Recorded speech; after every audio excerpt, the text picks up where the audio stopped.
के लिए हमारे साथ तमाम खास मेहमान जुड़ेंगे, हमारे साथ संवाददाता भी जुड़ेंगे, लेकिन इससे पहले Rana Yashwant, editor in chief India news हमारे साथ जुड़ गए हैं। राणा सर, जिस तरह से लगातार इंडिया न्यूज 24 लाख छात्रों के लिए लड़ाई लड़ रहा है, जो लगातार 24 लाख छात्र हैं वो ये आरोप लगा रहे हैं कि इस पूरे नीट पेपर एग्जाम में स्कैम हुआ है, धांधली हुई है, पेपर लीक हुआ है, और फिर सवाल तब और उठने लग जाते हैं जब रिजल्ट सामने आता है।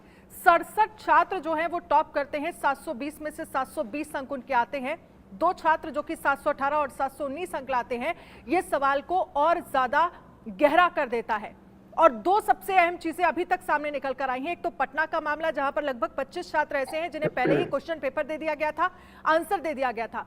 और दूसरा है गोधरा का वो सेंटर जहां पर दूर दराज से बच्चे एग्जाम देने के लिए आते हैं। आपके पास ऑप्शन होता है तो आप आसपास का इलाका चूज करते हैं कि यहां पर हम सेंटर पे पेपर देने जा सकते हैं, लेकिन अगर वहां पर दूर दराज से, बिहार से, झारखंड से, यहां से छात्र अगर पेपर देने वहां पहुंच रहे हैं, ये साफ बताता है कि पूरा का पूरा सेंटर जो है वो मैनेज किया गया है। लेकिन एनटीए इन सब पर चुप है और ये मानने को तैयार नहीं है कि पूरे पेपर में धांधली हुई है। अनन्या, आपने बिल्कुल सही कहा है। और ये 718 719 अंक नहीं होते तो ये लफड़ा, इतना विवाद बढ़ता ही नहीं, क्योंकि यहीं से वो पोल खुलना शुरू हुई। अब मामला ये है कि एनटीए को उन सारे मामलों से परहेज क्यों है जो पटना और गोधरा की से आ रहे हैं। पटना में अगर फर्ज कर लो कि पेपर जो जले मिले, उन पेपर्स को आपको अपने ओरिजिनल पेपर से मिलान कराना है। दिक्कत क्या है, जिन स्टूडेंट्स के बारे में जिनको पटना पुलिस ने पकड़ा, अपनी एफआईआर में उनका नाम दर्ज किया, उनके बयान दर्ज किए, उनके बारे में डिटेल्स देने में आपको परेशानी क्या है। पटना पुलिस ने जांच जहां तक अपनी जारी रखी है, उस जांच में सहयोग करना और जांच को एक नतीजे पहुंचाना, ये आपका वैसे भी दायित्व तो बनता है, लेकिन आप वहां से भाग रहे हैं। आप ये कहते हैं कि पेपर लीक नहीं हुआ। पेपर अगर लीक नहीं हुआ तो पटना पुलिस ने जितना कुछ रखा है, जो व्हाट्सएप में सवाल घूम रहे थे 4 मई की रात में, व्हाट्सएप के जितने भी सवाल हैं आपके जो ओरिजिनल पेपर्स हैं उनसे मैच करते हैं। जो आयुष नाम का लड़का, जिसका बयान पुलिस ने दर्ज किया, जो पहला लड़का था जो पटना पुलिस ने पकड़ा था, उसने कहा कि मुझे जिस लर्न हॉस्टल में ले जाया गया वहां 20-25 बच्चे पहले से थे और हमको सवाल दिए गए, उनके जवाब रखने को कहा गया। हम तैयार होकर के जब इम्तहान देने के लिए गए 5 मई 2024 को, तो हम सेंटर में मुझे जो पेपर मिला बिल्कुल हूबहू वही था जो मुझे लर्न हॉस्टल में दिया गया था, जिसका अभ्यास मुझसे करवाया गया था। क्या वो लड़का झूठ बोलता है जो पुलिस के हवाले से? ऐसा भी नहीं कि लड़का खुद आकर कहता, पुलिस कह रही है, जो थाना इंचार्ज है वो एफआईआर दर्ज कर रहा है। पुलिस मांगती है कि ये जो जितने भी लड़के हैं इनके डिटेल्स आप दीजिए। आप उस पूरी भूमिका को देखिए। पटना पुलिस को ये जानकारी मिलती है कि यहाँ एक गाड़ी घूम रही है और उस गाड़ी को आप संदिग्ध मानिए, क्योंकि मुझे लगता है कि ये लोग यहाँ सेटिंग के लिए आए हुए हैं। 0911 आखिरी नंबर होता है उस कार का। पुलिस उस कार को पटना में छानने लगती है और वो बेरी रोड पर पटेल भवन के आसपास सामने से आती हुई दिखती है। पुलिस चारों तरफ से उस गाड़ी को घेरती है, ड्राइवर भागने की कोशिश करता है, गाड़ी पकड़ी जाती है, उसमें 4 लोग मिलते हैं। उन 4 लोगों को पुलिस पकड़ती है, उसमें बच्चों के 4 एडमिट कार्ड होते हैं, फोटो कॉपी होती है। वो मानते हैं कि यहाँ एक गैंग है, उस गैंग के साथ ने सेटिंग की है और यहाँ बहुत सारे सेंटर्स पर मेरे बच्चे बैठे हुए हैं। यह एफआईआर है पुलिस की। जो जले हुए पेपर्स हैं, उन पेपर से आपके पेपर का मिलान कराने में आपको दिक्कत क्या है? व्हाट्सएप पे जो मैसेज घूम रहे हैं उनसे मिलान कराने में दिक्कत क्या है? पुलिस जिन बच्चों के बारे में डिटेल्स मांग रही है उनसे उनकी डिटेल्स देने में आपको दिक्कत क्या है? अरे आप इस तरीके से भाग तो नहीं सकते। वैसे ही आप, सही आपने कहा कि गोधरा में जो टीचर है उसके यहाँ से 7 लाख रुपए की नकद बरामदगी होती है, 2 करोड़ 30 लाख रुपए के चेक्स मिलते हैं। कहाँ से आए हैं ये 2 करोड़ 30 लाख के? और जब वो कह ही रहे हैं कि हाँ हम सेटिंग गेटिंग में हैं, तो फिर आपको तो सबसे पहले जाना चाहिए कि मैं इम्तिहान ले रहा हूं, मैं एक संस्था हूं, मेरी साख का सवाल है, मेरे भरोसे का सवाल है, 24 लाख बच्चों के भविष्य का सवाल है। अगर इस तरीके से लीकआउट्स हैं और इस तरह के लीकेजेस हैं और इस तरह गैंग काम कर रहा है, तो मुझे सबसे पहले इसको रोकना चाहिए और मुझे मेरी साख को बचाना चाहिए। लेकिन आप इन सब मामलों से भाग रहे हैं और कहते कि नहीं नहीं कुछ नहीं हुआ है, ये लीक तो हुआ ही नहीं, पेपर लीक नहीं है। और मामले खुलेआम वो चीख चीख के कहते हैं कि हाँ ये लीक है। तो ऐसे में 24 लाख परिवारों, 24 लाख बच्चों का भरोसा अपने आप में आपके भीतर बना रहे, इसकी खातिर आपकी पहली जिम्मेदारी बनती है कि आप इसकी जांच करवाएं। हालांकि 8 जुलाई को सुप्रीम कोर्ट जब बैठेगा तो इसी मामले की जांच करेगा, पेपर लीक की। उससे पहले बजाय कि एनटीए उसके बाद जाके खड़ा हो कि हाँ मैं तो जांच करवा रहा हूं और अपने आप को वो शर्मसार महसूस करे, बेहतर ये है कि उसको पहल करनी चाहिए थी। लाजमी है, जितनी चीजें हैं, जितनी गवाहियां हैं, जितने सबूत हैं, पुलिस के जो रिकॉर्ड्स हैं, वो सारे कहते हैं कि ये लीक है और सुप्रीम कोर्ट जब बैठेगा इन सबूतों के साथ तो जाहिर है कि वो पूछेगा एनटीए से कि क्या तमाशा है, ये क्या चल रहा है देश में। तो आप जो कह रही हैं बिल्कुल दुरुस्त है वो। जी बिल्कुल। इसके साथ ही दिलीप कुमार छात्र नेता हमारे साथ जुड़ गए हैं, पटना से हमारे साथ रितेश जुड़ गए हैं और साथ ही जतिन हमारे साथ अहमदाबाद से जुड़ गए हैं। दिलीप कुमार, इस पूरे मामले को लेकर जो सबूत पटना से सामने निकल कर आते हैं, जले हुए पेपर वहां पर मिलते हैं और कुछ बच्चे और जो गिरफ्तारियां, लगभग 19 गिरफ्तारियां हुई हैं, वो ये कह रहे हैं कि पेपर लीक हुआ है। दूसरी तरफ गोधरा का वो सेंटर सवाल खड़े करता है जहां पर 2 करोड़ से भी ज्यादा के चेक मिलते हैं। बाकायदा बिहार, झारखंड और भी तमाम ऐसे राज्य हैं, दूर दूर से छात्र वहां पर स्पेशली अगर पेपर देने जाते हैं तो ये सारी चीजें बता रहा है कि कहीं ना कहीं स्कैम हुआ है, पेपर लीक हुआ है, धांधली हुई है और रिजल्ट तो इस बात के साफ संदेश देता है। लेकिन इन सब पर एनटीए आंखें क्यों मूंदे हुए है?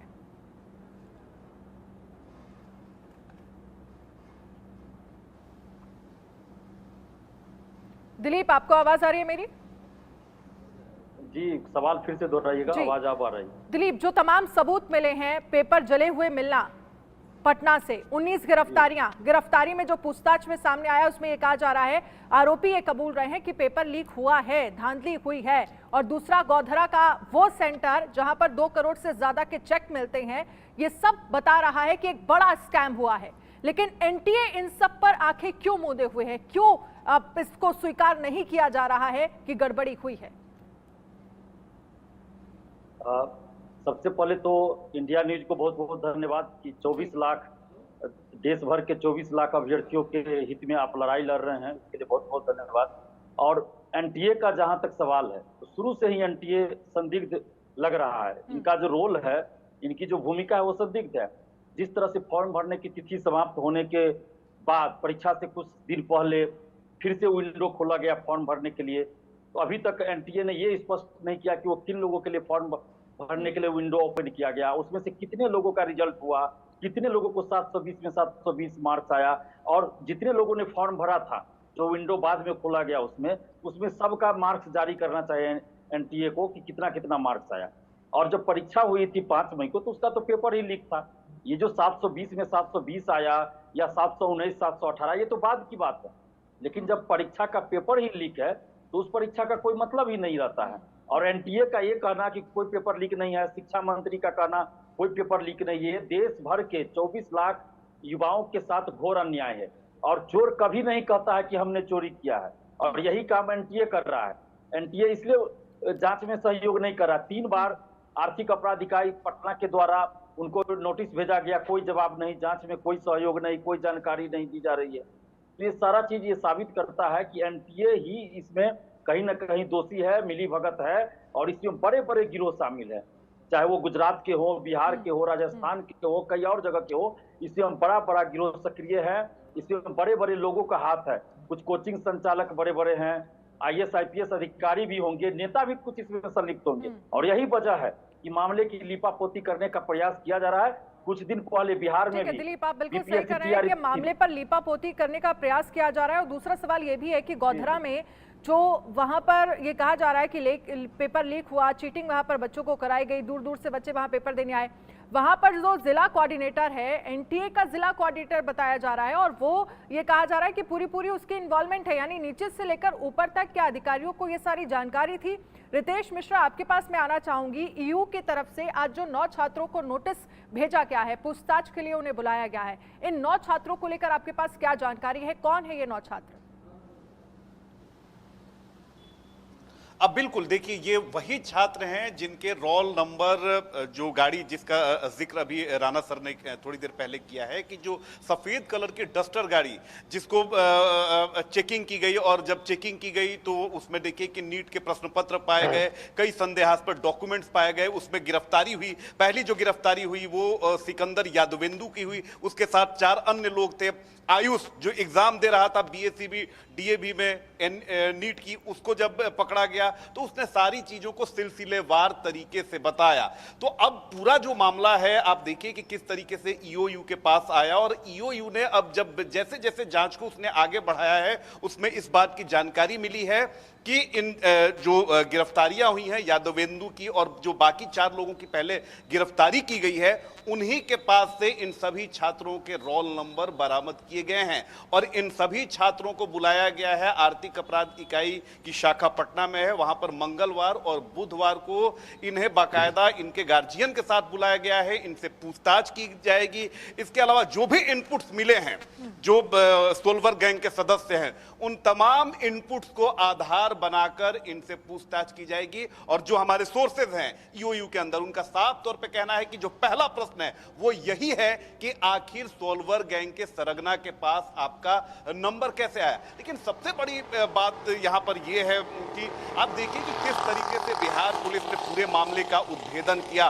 बकौल पुलिस जो होती है वो किसी मामले में पड़ना नहीं चाहती है, आम लोगों का एफआईआर दर्ज करने से वो पीछे हटती है, लेकिन खुद यहां पर वादी हैं जो शास्त्री नगर थाना प्रभारी हैं अमर कुमार, उन्होंने खुद पूरे मामले का बाकायदा उन्होंने एफआईआर उन्होंने कराई। और उसके बाद आखिर जांच क्यों सुस्त पड़ गई? जब इंडिया न्यूज ने इस मुहिम को आगे बढ़ाया, जब इंडिया न्यूज ने लगातार इस खबर को आगे बढ़ाया, तब जाकर देश की संस्थाएं भी जागी, आर्थिक अपराध इकाई भी जागा है। और इसी के बाद इंडिया न्यूज की इस मुहिम के बाद आर्थिक अपराध इकाई के जो अधिकारी हैं, पहले तो कुछ बोलने से बचते थे, फोन तक उठाना मुनासिब नहीं समझते थे, लेकिन अब चलिए एक तो असर हुआ है कि अब बाकायदा वो जवाब दे रहे हैं। लेकिन होना तो ये चाहिए था कि जांच कितनी आगे बढ़ी, किन किन लोगों को हिरासत में लिया गया, किन किन लोगों पर दबिश डाली गई, इसकी एक एक जानकारी पब्लिक डोमेन में आनी चाहिए थी, मीडिया के समक्ष रखनी चाहिए थी। 24 लाख छात्रों से जुड़ा मामला है, उनके भविष्य से जुड़ा मामला है। इसी नीट परीक्षा के लिए लोग सालों सालों से तैयारियां करते हैं, एग्जाम देते हैं, लेकिन अगर इस तरह से धांधली होगी तो कहीं ना कहीं उन छात्रों के भविष्य के साथ खिलवाड़ है जो जेन्युइन रूप से इस परीक्षा का इंतजार करते हैं। राणा सर, इसमें मैं आपका कमेंट चाहूंगी। जब 5 मई को नीट यूजी की परीक्षा थी, उसी दिन पटना से ये मामला जो है वो उठा कि पेपर लीक का मामला सामने आया 5 मई के ही दिन। क्या तभी इस पूरे मामले को लेकर जांच नहीं होनी चाहिए थी? अगर एक भी पेपर लीक का मामला सामने आया फिर तो रिजल्ट 10 दिन पहले घोषित कर दिया जाता है, 4 जून जिस दिन चुनाव के नतीजे आए। अब यहाँ ये कह सकते हैं कि बहुत ज्यादा प्रकाश नहीं डाला जाएगा। हालांकि अगले दिन ये पूरा मामला जो है वो सुर्खियों में आ गया और उठ गया जब 67 छात्र जो है वो टॉप करते हैं। और दूसरा, मैं आपसे ये समझना चाहूंगी कि ये उन छात्रों के भविष्य के साथ खिलवाड़ है जो जेन्युइन इस परीक्षा में शामिल होना चाहते हैं, अपना भविष्य बनाना चाहते हैं।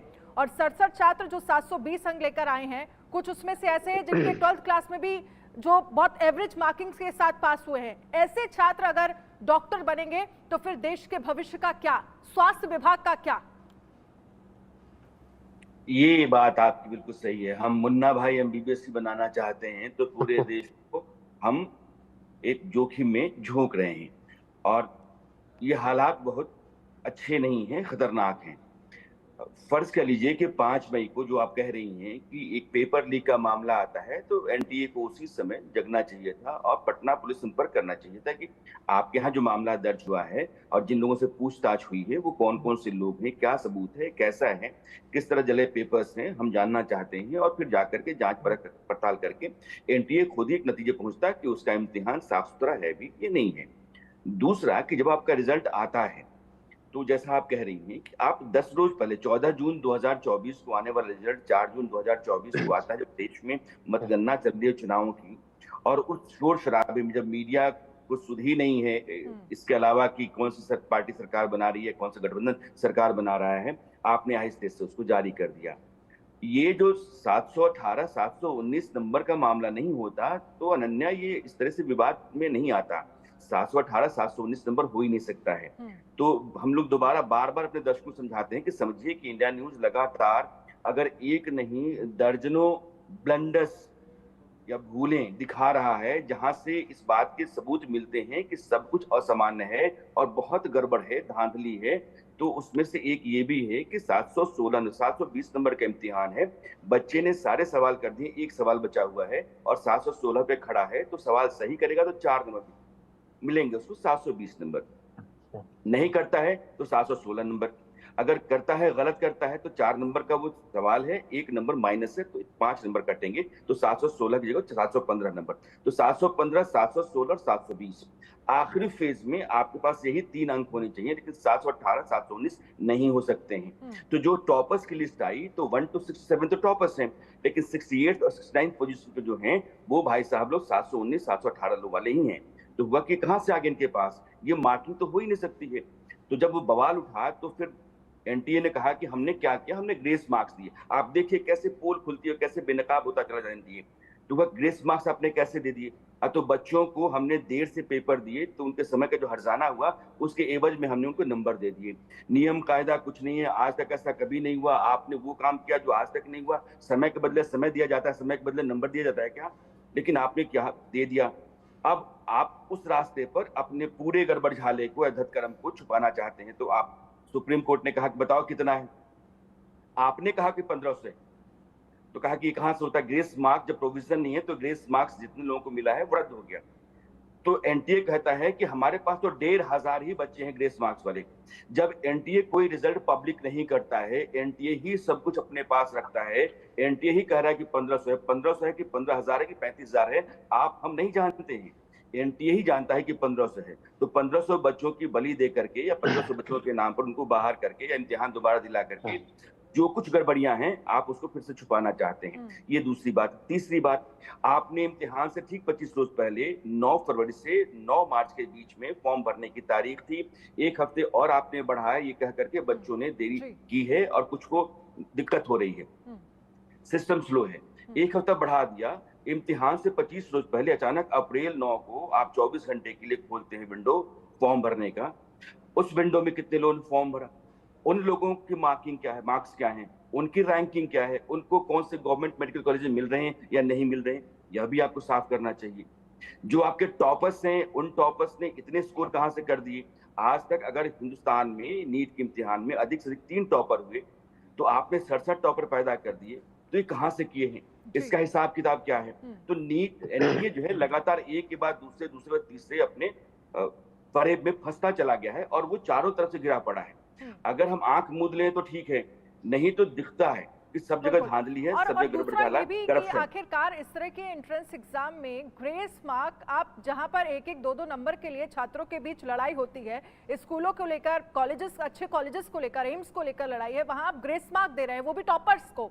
जतिन रावल अहमदाबाद से हमारे साथ बने हुए हैं। जतिन, अगर बात हम अहमदाबाद को लेकर, गुजरात को लेकर करते हैं, तो सबसे ज्यादा गोधरा का वो सेंटर विवादों में आ गया जहां ये कहा जा रहा है टीचर्स की तरफ से कि जो आंसर आपको नहीं आ रहा है उसको छोड़ दीजिए। जब आंसर शीट जो है वो सबमिट की गई, उस वक्त वहां पर टीचर्स के जरिए जो है वो आंसर भरा जाता है, करोड़ों रुपए के चेक वहां से मिलते हैं, और कहा जा रहा है कि जो जिला कोऑर्डिनेटर है वो एनटीए का जिला कोऑर्डिनेटर है, जिसकी इन्वॉल्वमेंट इन सब के बीच बताई जा रही है। जी देखिए, बिल्कुल अनन्या जी, आपको बता दूं कि जिस तरह से ये जो गुजरात में जो गोधरा में जो नीट यूजी में जो धोखाधड़ी, जो रैकेट, जो भंडाफोड़ हुआ, जिसमें कोचिंग सेंटर चलाने वाले एक व्यक्ति और शिक्षक और एक अन्य शामिल है। उन्होंने जिस तरह से जो बातें सामने आई है, जो कलेक्टर ने जिस तरह से छापेमारी की थी, उसके बाद जो ये सारी बातें जो है वो खुलकर जो है वो सामने आई कि जो आरोपियों ने जो है छात्रों से उनकी उत्तर पुस्तिकाएं भरने के लिए लाखों रुपए ले लेते। पहले तो गोधरा के पंचमहाल में नीट परीक्षा के घोटाले में चौंकाने वाली वृद्धि में जांचकर्ताओं ने धोखाधड़ी रैकेट में शामिल 26 संदिग्ध छात्रों में से 12 की सूची का खुलासा किया। गोधरा और थर्मल के जो जलाराम जो स्कूल है, जलाराम स्कूल में परीक्षा देने वाले इन छात्रों के मुख्य आरोपी जो है वो तुषार भट्ट और परशुराम रॉय, उनको पास से जो है 2,82,00,000 जितनी वित्तीय रकम की जो है जो लेन देन जो वो थी वो पाई गई वहां पर। अब सवाल ये है कि जो जिस तरह से अभी राणा सर ने भी बताया कि हर बार जिस तरह से नीट के जो रिजल्ट होते हैं वो उसमें टॉपर जो होते हैं तकरीबन ज्यादा से ज्यादा 2 या 3 होते हैं, लेकिन इस बार जब 67 छात्र जब 720 मार्क लेके आए तभी ये बात सामने आ गई थी। लेकिन जतिन, आपके पास मैं आऊंगी। आशुतोष झा एकेडमिक हेड हैं पीएससीए पटना की तरफ से।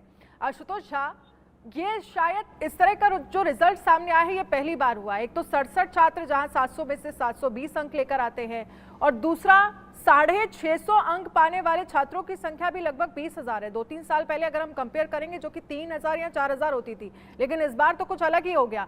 और दूसरा ये कि 718 और 719 अंक अगर छात्र को मिलते हैं तो एनटीए अपने आप सवालों के घेरे में आ गया। जी, सभी को मेरा नमस्कार। आपने बहुत ही वाजिब सवाल उठाए हैं। अगर हम लोग आंकड़ों से एग्जाम्पल के माध्यम से समझना चाहें, पिछले साल जिस भी बच्चे को नीट 2023 में 650 अंक आते थे तो उनका ऑल इंडिया रैंक 4600 का अराउंड था। लेकिन इस साल 650 नंबर लाने के बाद भी बच्चे का ऑल इंडिया रैंक 29,000 है। तो इतना बड़ा इन्फ्लेशन कैसे हो सकता है, पहला ये सवाल उठा। और दूसरा, हम लोग जानते हैं कि जो नीट का एग्जाम होता है वो 720 मार्क्स का होता है। अगर कोई बच्चा किसी सवाल को मिस करता है तो उसके 716 नंबर बनेंगे, और यदि वो कोई भी क्वेश्चन को गलत करता है तो 715 नंबर बनेंगे। +4 - 1 का फॉर्मूला है। तो ये 718 और 719 जैसे ही आए तो पूरे देश में हंगामा मच गया, कोहराम मच गया कि जो मार्किंग स्कीम है ही नहीं, एनटीए ने इतनी बड़ी धांधली कर कैसे की। ये पूरा मुद्दा कहीं ना कहीं हमें इशारा करता है पेपर लीक एक बहुत बड़ी धांधली है जो एनटीए ने की है।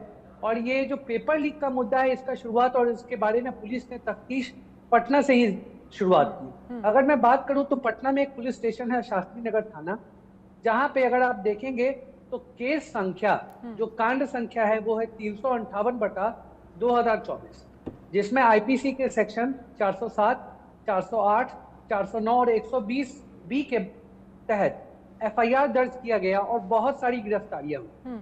जिन 4 बच्चों को पहले ही दिन गिरफ्तार किया गया, उन लोगों ने खुद ही स्टेटमेंट दिया पुलिस के सामने कि हमें एक ठीक है सर, समय की कमी है, माफ कीजिएगा, आपको रोकना चाहूंगी। बहुत बहुत शुक्रिया हमारे साथ जुड़ने के लिए आप सभी खास मेहमानों का।